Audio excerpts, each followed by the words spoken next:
Assalamualaikum warahmatullahi wabarakatuh.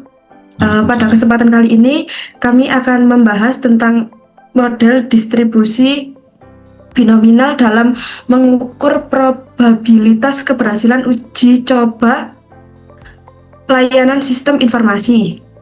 Penelitian ini menunjukkan bagaimana pendekatan statistik dapat digunakan untuk memprediksi kualitas layanan secara lebih objektif. Pentingnya kepuasan pelanggan dalam dunia industri, khususnya perbankan dan teknologi.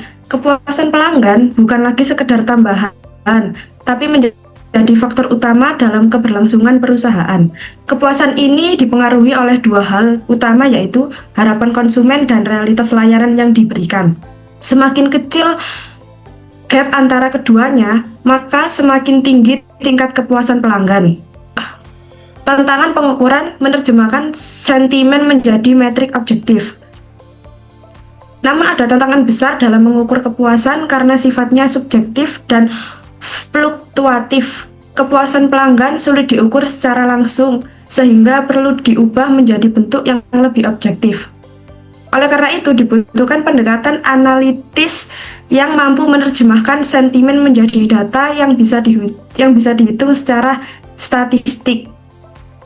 Kerangka e-SERVQual 5 dimensi pengukuran sentimen pengguna adalah salah satu pendekatan yang digunakan Gibels, yaitu tampilan fisik sistem.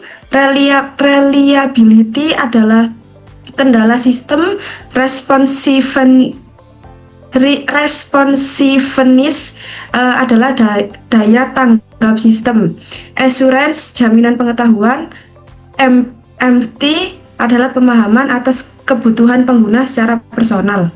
Mesin prediktif dekonstruksi distribusi binominal digunakan untuk menghitung probabilitas dari suatu kejadian yang hanya memiliki dua kemungkinan, yaitu sukses atau gagal. Dalam konteks ini, sukses sama dengan pelanggan puas dan gagal sama dengan pelanggan tidak puas. Komponen model distribusi binominal dituliskan sebagai X, di mana N sama dengan jumlah responden, P probabilitas sukses, X sama dengan jumlah keberhasilan. Model ini membantu kita memprediksi kemungkinan keberhasilan di masa depan berdasarkan data yang ada. Atau baseline berdasarkan data awal dari 25 responden diperoleh dari hasil 88% pada dimensi assurance dan 84% pada dimensi reliability. Hal ini menunjukkan bahwa mayoritas pengguna merasa puas terhadap layanan yang diberikan. Simulasi prediktif, peluang kesuksesan spesifik. Pada slide ini ditunjukkan contoh penggunaan distribusi binomial dalam memprediksi jumlah pelanggan yang puas.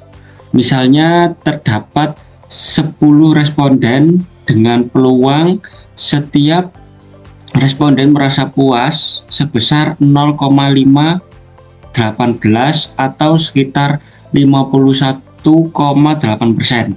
Kemudian dihitung peluang jika tepat 6 orang dari 10 responden merasa puas. Hasil perhitungannya adalah sekitar 0,0992 atau 9,92%. Artinya kemungkinan tepat 6 orang merasa puas adalah sekitar 9,92%. Contoh ini menunjukkan bagaimana distribusi binomial dapat digunakan untuk memprediksi berbagai kemungkinan hasil berdasarkan data yang dimiliki.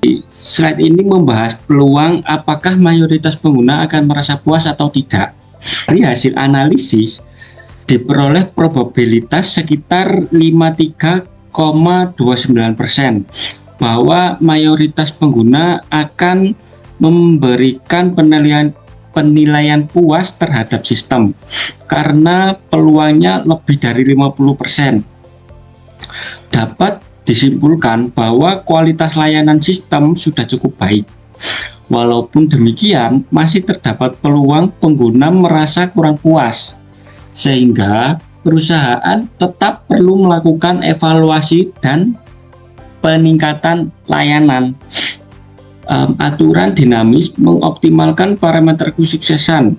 Pada slide ini dijelaskan bahwa hasil perhitungan distribusi binomial bersifat dinamis, yang artinya jika jumlah responden atau nilai peluang kepuasan berubah, maka hasil perhitungan juga akan berubah.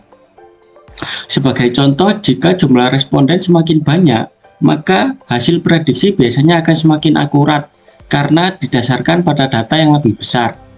Oleh karena itu, perusahaan disarankan melakukan survei dengan kondisi pengguna saat ini.